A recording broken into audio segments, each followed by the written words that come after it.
welcome back, guys, to the World Championship Series Europe Premier League, as we now get into game number 3, series number 3, in fact, game number 1 of MC versus NaNiwa. The winner of this advances on to the round of 16. I am very, very excited for this one because we will have our first round of 16 participant. And which one is it going to be? Because both of them have their strengths and weaknesses when it comes to playing Protoss versus Protoss. Here is the bracket, by the way. Here is Group A. Of course, we had MC beating Slivko 2-1 earlier, and then NaNiwa 2-1 against Bunny. And now they shall meet before we go see Slivko versus Bunny.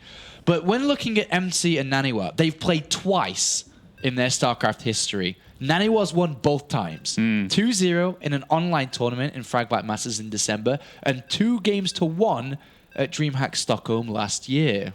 It's bizarre how things went for MC in the earlier stages of Heart of the Swarm PvP and at the ends of Wings of Liberty PvP, because he would do really, really well against Korean Protoss, but then he would have this like weird Achilles heel thing against Protoss from the foreign scene. Yeah. We always saw Grubby do very well against him. NaNiwa did very well, as you just outlined. But now I feel that it's a bit of a different story. MC's PvP is just so up there. I mean, they've both had their really long, difficult runs against other Protoss players. Recently, we've seen MC playing against their heroes, just playing in all these recent tournaments. And because there's been so much active Protoss victories, he's had to play a lot of Protoss versus Protoss.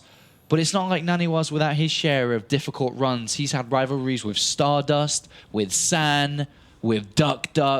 That's just to name a few. All right, well, let's get into it. Ultrazine Stronghold of all maps is game number 1. As we have spawning up to the top left-hand corner, our blue Protoss representing the Alliance. It is NaNiwa. And down to the bottom left, we have our red Protoss. It is Jangman Chul. It is MC. What a big map. What an interesting one to start this. We hardly ever see Protoss versus Protosses on here.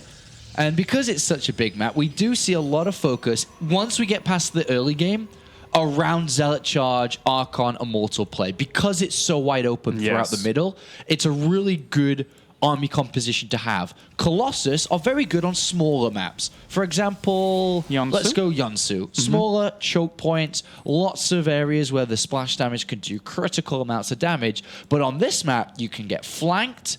You have to play so slowly with Colossus, and if you do, that gives the time for the opponent to utilize the big map. He can start taking bases faster, he can go up to Stargate and Tempest faster, so there's a lot of area for the Templar player to be much, much stronger. Yeah, but it's also important to go back on what you said at the beginning of that statement, which was before you, after you get past the start of this game, because we've seen MC play very aggressively sometimes on this map. We've seen him go for 3 gateway pressure and then into blink and just trying to kill off his opponent very, very early. But even then, if you get something like a Stargate versus Stargate opener, and then you get to that weird situation where neither refuses to stop making Phoenix, then you get some crazy games from that as well. So there's so many great options in PvP on a map like this. And I was actually just checking Twitter. If you want to, send us some tweets, make sure to hashtag WCS. I sent out a tweet just now asking who do you want to see go through in this group? And obviously a lot of people are like, both. And I'm like, well, yeah, but I mean, who do you want to go see through us? And a lot of people were in favor of NaNiwa here. A lot of people wanted to see him do well.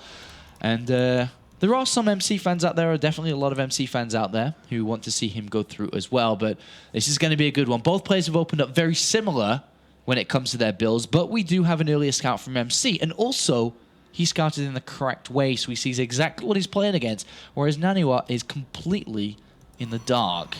But it doesn't matter that he's in the dark. He's doing the same.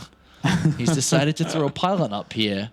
And with his gas income, this could be a Stargate Claris. This is going to become the spot. He's got a lot of gas. Yeah, this is going to become the spot where everyone scouts out against NaNiwa if we're not careful. What is it going to be? MC's in the dark about this one, that's for sure. He needs to go over there. But it's going to be Twilight Council. Twilight. Okay, so he had enough gas to throw down the Stargate, but it is going to be Twilight. It's almost the same. He's leaving it there for the Dark Shrine. Oh my god. And MC would have seen the probe leave, but would have just expected it to go scout. So he's not exactly going to go check up there. We do have a sentry, and it's going to be an expansion play from MC. He's gone 1 sentry and a 2nd sentry, and then it's going to expand. This build is strong against what NaNiwa seems to be doing, but it is weaker against a lot of other things. For example, it's weak against blink play. It's not super strong against Stargate play either, but it's very good against expansion builds of NaNiwa could go for, good against pressure builds, good against DT builds, depending on when he gets the detection down. And he's not going to see that probe moving out either. But still, NaNiwa has not seen the route in which his opponent has spawned, so he's going to have to send that probe around and find out exactly what's going on. The probe re-enters the base, sees 2 extra gateways going down. But doesn't know if it's Dark Shrine, Blink, or anything here. Yeah. So alarm bells have to be ringing for him. So he must want to get some form of detection down. And there comes the robotics facility. Going to be useful for, obviously, the observers. Going to be useful for Immortals, but with 4 gateways here, let's just put a scenario there where the DT doesn't work. What happens if NaNiwa just busts a ramp with an Archon that he can build? So we do have an Oracle. MC's looking to find out what it is. By the way, NaNiwa, again, still has no idea where his opponent is. He had this problem before, he's got this problem again. And he's put this pylon down in a location that he thinks, well, if my opponent's over on this right-hand side, then that's great. But right now, it's probability. And unfortunately, he's come up on the wrong end of the stick here with this probability. Well, the 4 gateways have been spotted here. Does MC get detection? Or does he go straight for Immortal protection? I think he goes in. Oh, he's going for the Observer. Yeah. I thought he was going to go Immortal. The reason that I thought that is because he was like, oh, well, 4 gateways, I guess.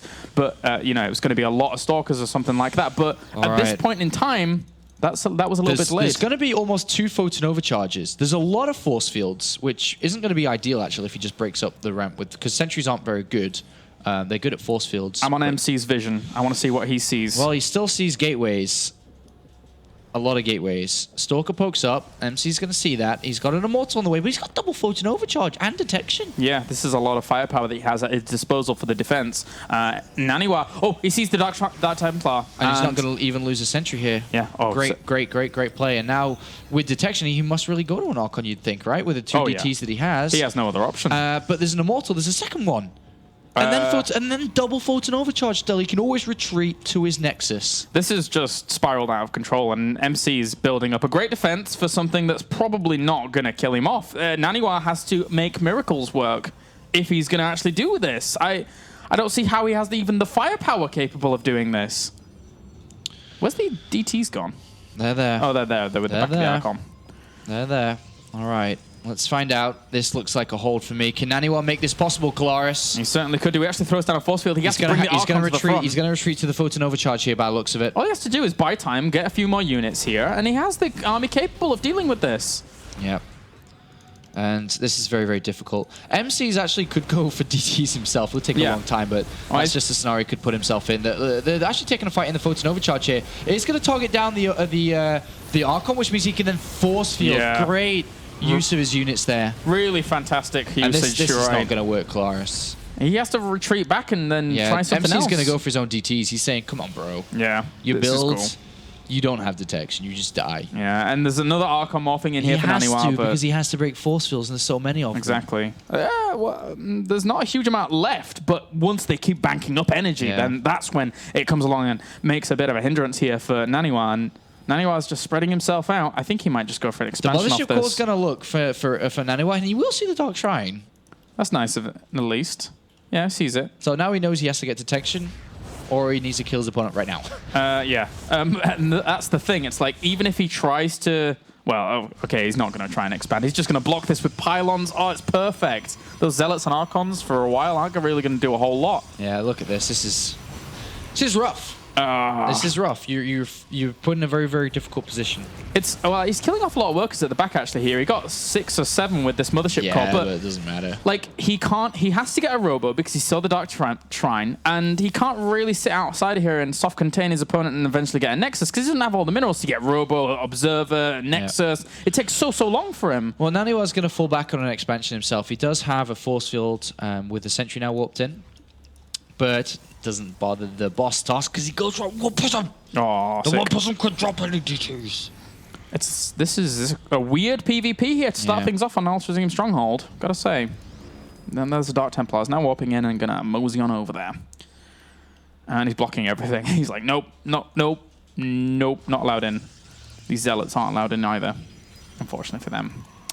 All right, so this is taking a turn for the worst here for NaNiwa. Army supplies 51 to 39. Probes very much so in the lead here of MC. And he's just looking for the kill. Ooh, loads up the Immortals. Cool, cool idea.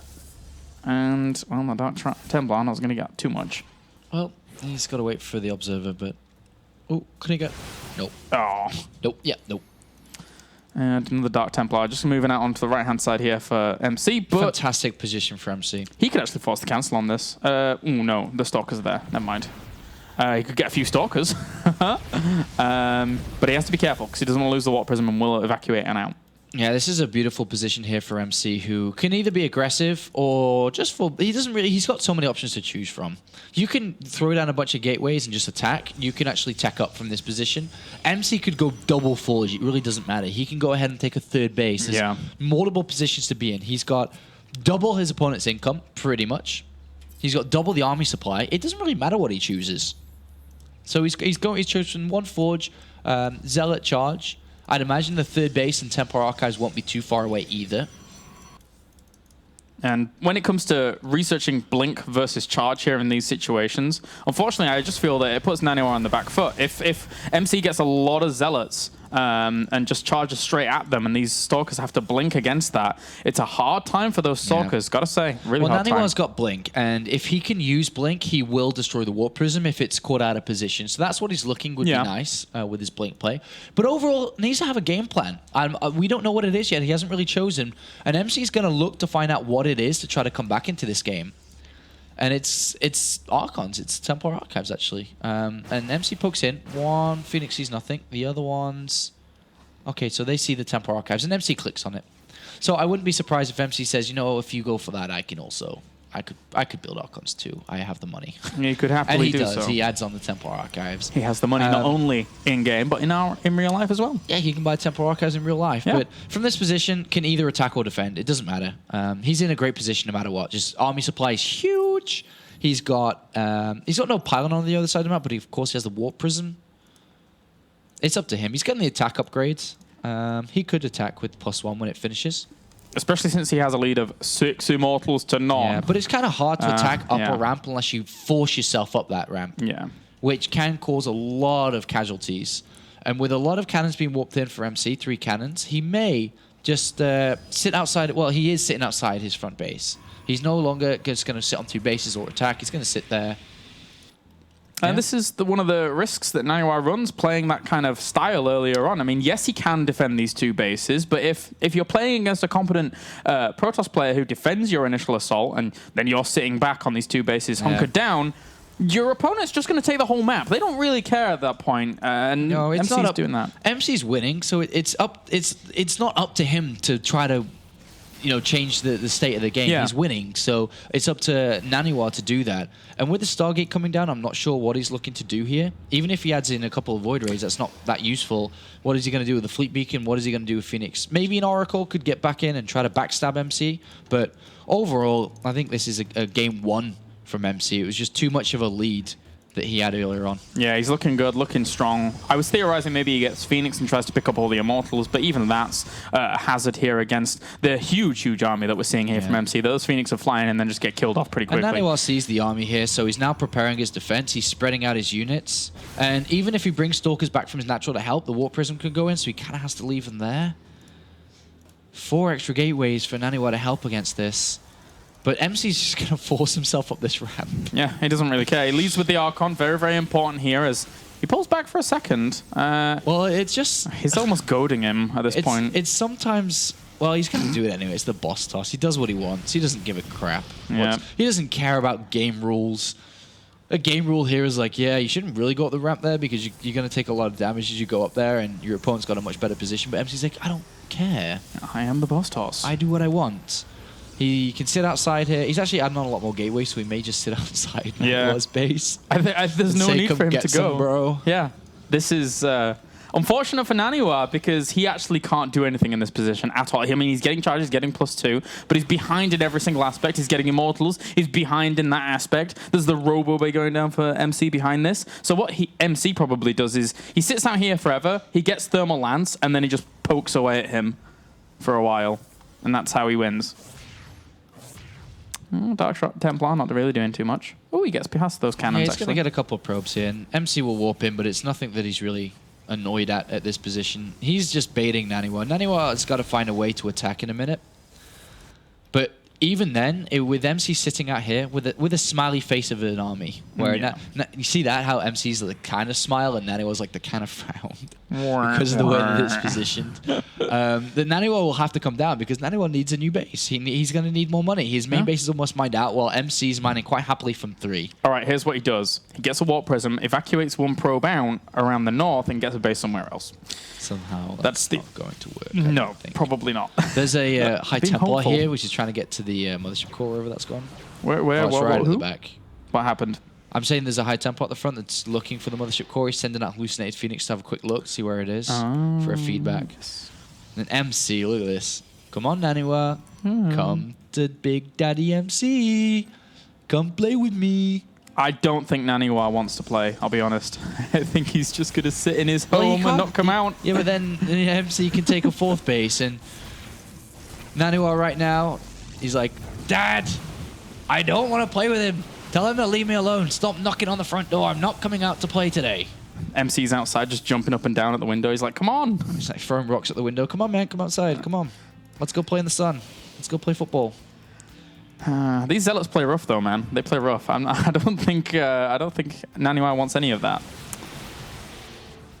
And I'm pretty sure MC's enjoying this. Look, there's this one Colossus that's going to come along. NaNiwa set up a flank. He's actually pulled... Ooh. That was pretty nice. He warped in a lot of units on the right-hand side to pull MC out of position, but still, he can't get down that ramp properly. All those Blinkstalkers just got obliterated by those Immortals. And yeah, there's a lot of Zealots on this right-hand side here for NaNiwa, but... Oh, actually, the Stalkers got themselves the Colossus. Yeah, but he's not going to win this. Yeah. GG, MC picks up game number 1 against NaNiwa. That was about as good as the engagement could have gone for NaNiwa, and it still didn't go well. Oh, well. So, MC with a 1-0 lead here in our best of 3 to determine who moves on to the round of 16. That was decided quite early on there, as NaNiwa went for that play and just didn't do anything with it.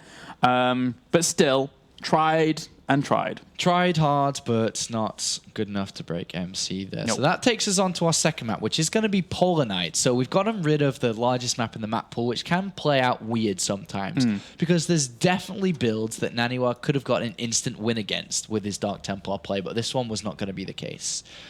So going into Polar Night now, this is a map that we've seen heavy blink usage on. Koreans like Gateway expands on.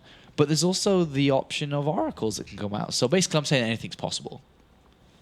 Thank you, Sean, for that expert analysis there. That was brilliant. You're welcome. That's what I'm here for. Yeah, you're right. Polar Night is certainly a map that this can happen on. And from what we've seen from Minchel during things like this, I do really like his 3 gateway aggression just across all PvP on almost any map that he could quite easily use on a map like Polar Night.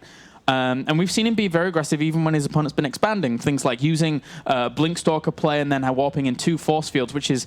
This is a really good map for this kind of strategy, by the way. 2 force fields in between your opponent's natural and the wall to separate off units whilst you're killing off the expansion. And it can be really frustrating to play against. Common build. Yeah. It's a common build, common strategy. But what are they going to use here? Because this next map could determine our first place finisher in Group A.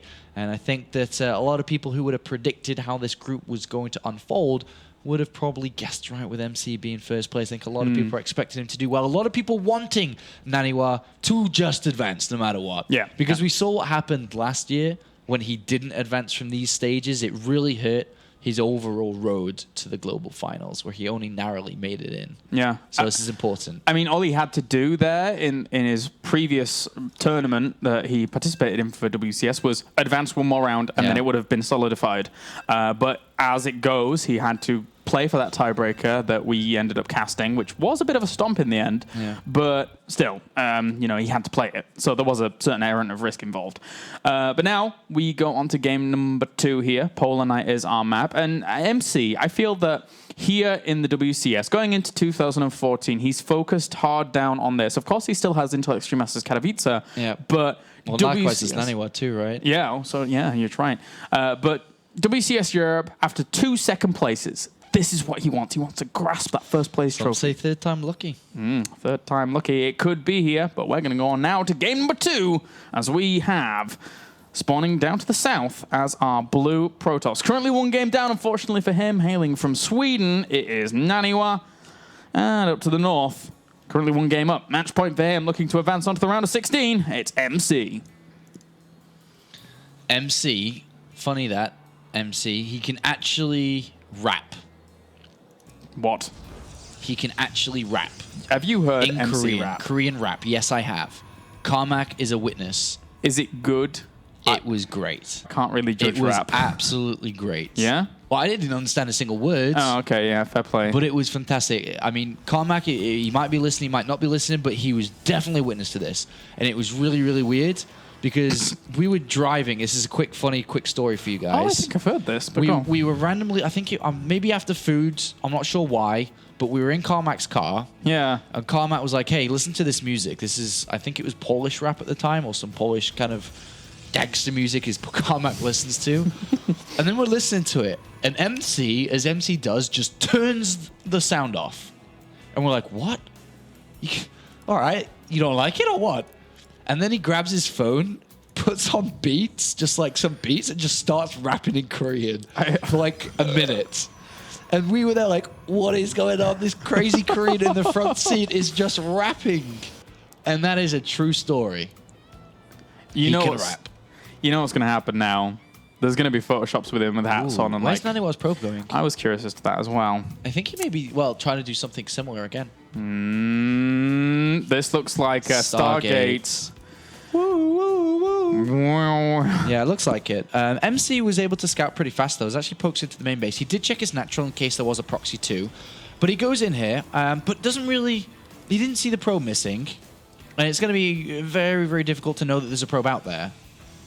Oops. Yeah, you're right. But he can see that there's 3 and 3, which is obviously a large gas income. And then he's going to be keeping an eye on where that third pylon is going down. If he doesn't see one, then he may end up being a little bit suspicious. But what happens a lot on this map from Protoss players is that the mothership core that's built by MC, obviously, can actually go to the top right and also sometimes to the top left to have a look outside his main base. That's why we don't see so many proxies anymore. Right outside the Protoss player's base is because the mothership core can usually get a good scout. But it's rallied right over the other side of the map very quickly here, Sean. Yeah, he's going to pressure with the Zealot and Chrono Boosted Stalker and the mothership core. This is generally... Wait, is he going to throw a Chrono Boost again into the gateway? Because the thing is, if Minchel doesn't have anything to defend, then the Oracle just blitzes the probe line. Yeah. It's that simple. Even if NaNiwa takes damage, he's still going to have his own mothership core, which is actually looking for what MC's doing. Remember, he hasn't done anything.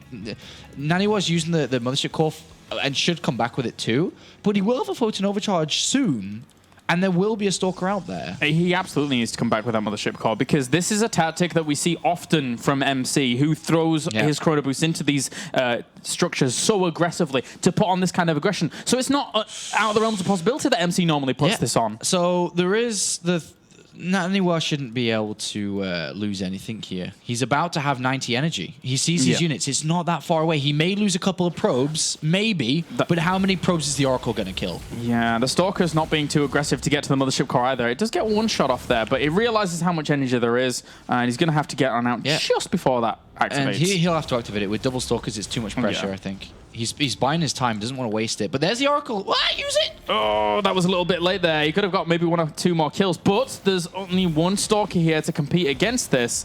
And no! NaNiwa! Not the plates! Oh, the plates! That was 45 damage to the plates. That was another probe. And now MC's had a heads up. He's not even that far behind. He actually recalled back with his mothership core. And now he's set up quite convincingly. So from this position, the game usually turns into leave the mothership core at home if you're MC and use the photon overcharge with your Stalkers for now to deflect any Oracle attack. And then eventually utilize your blink. Ooh. A Void Ray. Void Ray. Ooh, NaNiwa. NaNiwa. So seductive, Sean. Void Rays. So he's gone 3 gateways. He's got the Oracle Live and Void Rays. But they got Blink. Blink is good, but so are Void Rays. I would like a cologne, like a fragrance called Void Rays. That would be that'd be nice. It would be so sexy. I think so. Ooh, bye-bye. MCC's the Stalker's here. The Oracle's still looking around to see if he can poke in. There's not a photon overcharge. I'm interested to see how this works. Void Rays versus Blink here. The Void Ray is going to do so much damage, and it'll be more than one as well. Yeah, this is going to be quite a lot of pressure that NaNiwa putting on. 25 army supply against Blink's 14. Ready. Ooh, there's the Oracle too. Charge up, charge up, charge up, charge up the passion. Ah! Okay, so he's going to actually charge up there, and he's killing off a lot of units actually here, Sean. He needed to... well, yeah, he's killing off a lot here, Clark. So I was going to say he could have targeted on the Warriors. Too late now. So much damage has been dealt. Ooh. And if look at the probes. Well, it's not actually that different. Yeah. He does survive, but the Mothership Core's gone. But there is now Blink, so these Stalkers from NaNiwa have to be a little bit careful. But I think we should be seeing another Void Ray, right? You'd imagine another Void Ray to be built. Yeah, and the thing is he warped into 3 more Stalkers, so he's going to be going Blinkless. He's just going to have more Stalkers without Blink. He's got to be very careful, yeah. He does. Nice Blink. Oh, wow, that was actually brilliant. He wasted an entire volley there and got a Stalker. And whoop. He doesn't have Blink off cooldown, so the numbers might be able to help out probes. him. He really does, because right now, with those 5 Stalkers against this, he needs to Blink on back. He's actually focusing those, and he gets drawn towards the probe line there for a second. That one Stalker is actually blocked in by another Stalker. Good hold so far from MC, using his Blink really, really well in this scenario, and also just normal micro. There's more Stalkers coming in. There was 3 more Stalkers built here. Yeah, that really shows the power of Blink against, you know. He's got to be careful. There's 3 more Stalkers. There's one low health one and another low health one. Oh, nice Blink there back, but at the same time, he still needs to continue on falling back. NaNiwa realizes that his pylon is way too far away to continue to reinforce against an opponent that has superior tech. So this pylon is absolutely essential. And remember, over time, is that NaNiwa is going to be able to build more Stalkers because he has more income. Yeah. But this is a nice catch, actually, by MC. Really nice catch of a Stalker. And it's another one. Yeah. Oh, this is actually spiraling out of control 3 now. Stalkers for nothing there. There is no way that MC's going to lose versus just Stalkers. There needs to be another plan come out from NaNiwa. This is not going to work. Is it back to Blink? Oh, he's going Blink. Or DTs.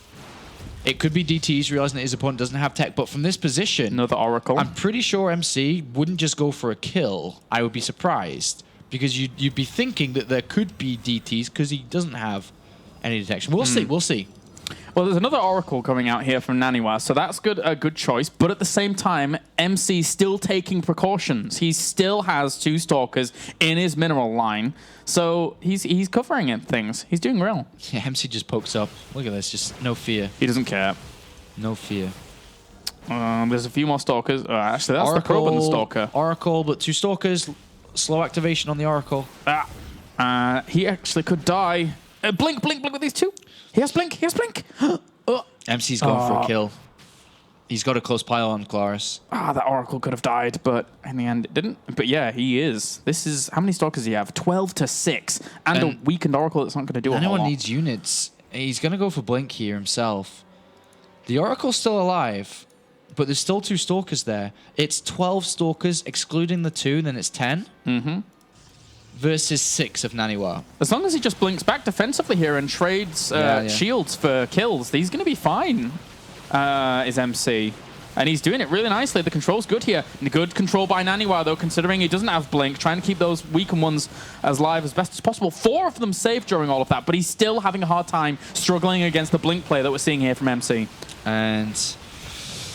yeah, this is hard. NaNiwa is using his high ground vision well, and he's getting another gateway and Blink and does have a good economy, but that Oracle is useless. It isn't going to do anything, and MC is going to keep on hammering this down. If NaNiwa survives to Blink, there's a chance, but it's very low at this point. Look at this. Whoa, aggressive Blink on forwards. He knows he can actually just flank this from the northern position, whilst the Zealots tank a lot of the shots at the south, kills off a lot, and he can even Blink out defensively here. So MC just has superior numbers. Great game from him. GG. And he takes the 2-0.